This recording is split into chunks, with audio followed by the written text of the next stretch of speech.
there, welcome back to a new week of What's for Dinner. This What's for Dinner is extra scrumptious. We really enjoyed these meals. But anyways, this is the second What's for Dinner filmed in our new home in Utah. We are almost officially unpacked, so that's pretty exciting. But anyways, let's get to cooking. You know how much I love Tuscan chicken, so that's what we're going to be starting out with today.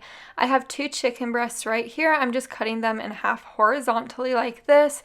I love doing this with my chicken just because it cooks better in the end and then it cooks quicker and I think it has more flavor. But over to my saucepan, I'm just drizzling about a tablespoon of some olive oil in there. Once that olive oil is hot, I added my chicken in there and I'm going to season this chicken on both sides with some lemon pepper seasoning. If you don't care for lemon pepper, you could just use some Italian seasoning as a substitute.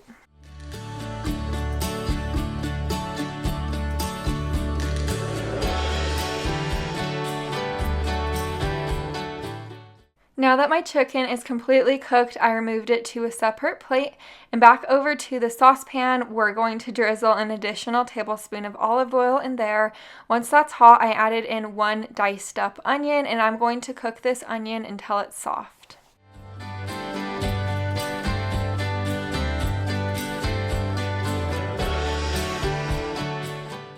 After I added in my 2 teaspoons of some fresh garlic and they became fragrant, I went ahead and added in my half a cup of some chicken broth.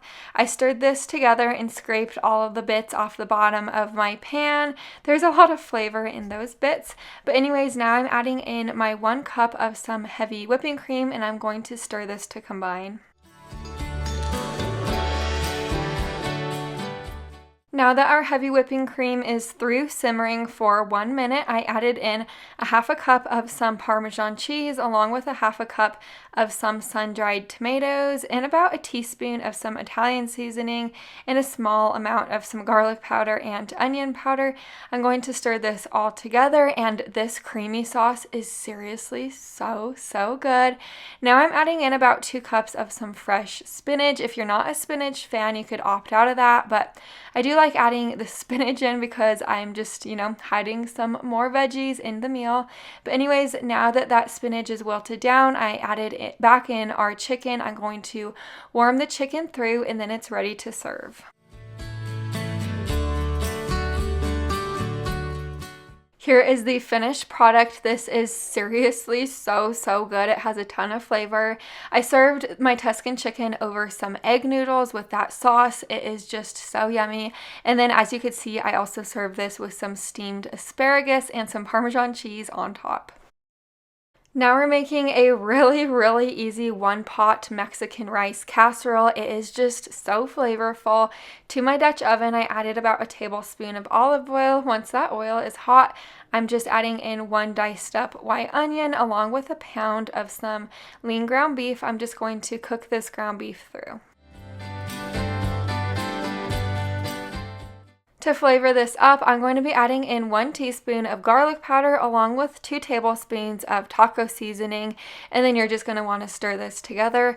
I really love this Mexican rice casserole because it is so simple to throw together and make. I've made it a few times before, especially on busy nights, and it's just a really good meal. Also, it makes for great leftovers the next day.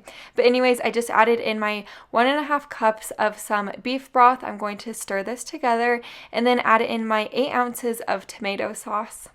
The remainder of the ingredients that I'm adding in, it's just 15 ounces of drained corn along with a half a cup of salsa. You could use any type of salsa that you have on hand. Now I'm adding in 1 cup of long grain white rice and 1 can of drained and rinsed black beans.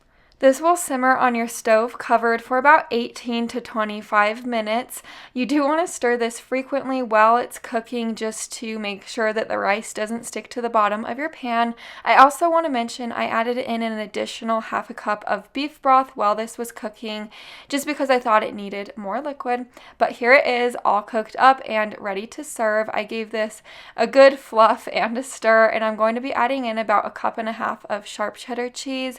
Of course, that's optional. If you also want to add in 1 lime, that would add a ton of flavor. But here's my plate. I just served mine with chips, guacamole, sour cream, lettuce, cilantro, all the fixings that I like. This is so, so good. My whole family loves it. Brinley, my little daughter, she also likes it, so that is a win-win in my opinion. I haven't made rigatoni in such a long time, so now we're making some homemade rigatoni. To begin, I'm just chopping up 1 onion into smaller pieces along with 2 zucchinis and 2 cups of cherry tomatoes.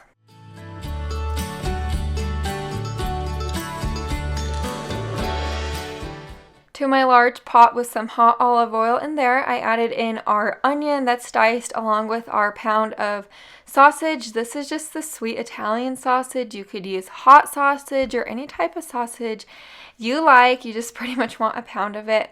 Now that my sausage is cooked, I'm going to be adding a couple cloves of garlic, and I'm going to stir this garlic around until it's fragrant. I also want to mention, if you have a bunch of grease left over from your sausage, you do want to drain it.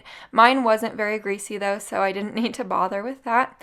So now I'm going to be adding in my 3 tablespoons of tomato paste and stir this together to combine.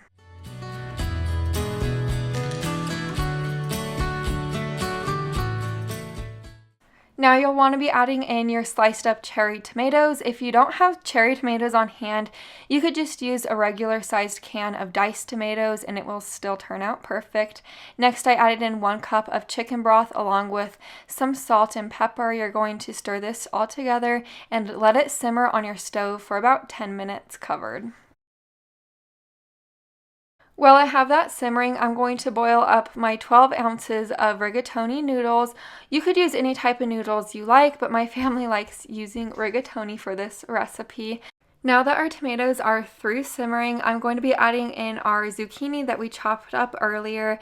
I'm going to give this a good stir, and then this is going to simmer on my stove for an additional 5 minutes.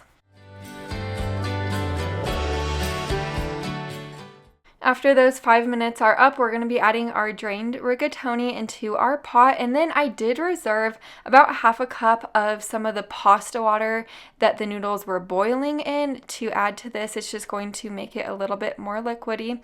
And then I added in about 3 tablespoons of basil. Both of those steps are optional, but I just prefer it like that. Here is the finished product. This is so good. It has a ton of fresh tasting flavor. It really is wonderful. My family loves this recipe, especially in the summertime when you have fresh zucchinis in your garden. Now we're making some honey barbecue chicken tenders. This recipe is so good. To begin, you're going to want about 4 to 5 cups of cornflakes. I'm just adding them to this bag. I know this sounds weird, but you gotta trust me. This recipe is so, so good. I just sealed the bag and I'm going to be crushing the cornflakes down. You don't want them too fine though.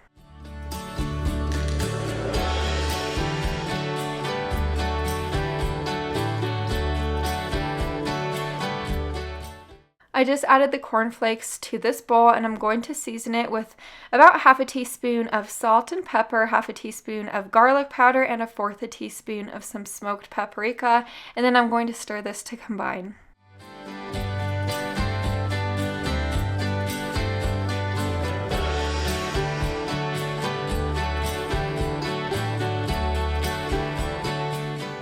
To this bowl, I'm going to crack in 2 eggs and 1/4 cup of milk and then whisk this together.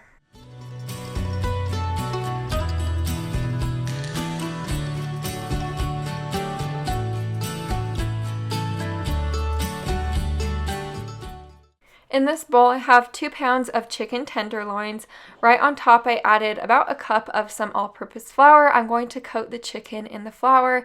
I do want to mention I've made this recipe a few times before. I've never done it with chicken tenderloins, though this is my first time doing it with chicken tenderloins. Typically, I just cut up a chicken breast into smaller pieces, so I almost make like popcorn chicken, I should say. But now we're going to coat the chicken. I first shook off some of the excess flour on the chicken, then dipped it in the egg wash, then over to the cornflakes. Then I put it onto a parchment paper lined cookie tray.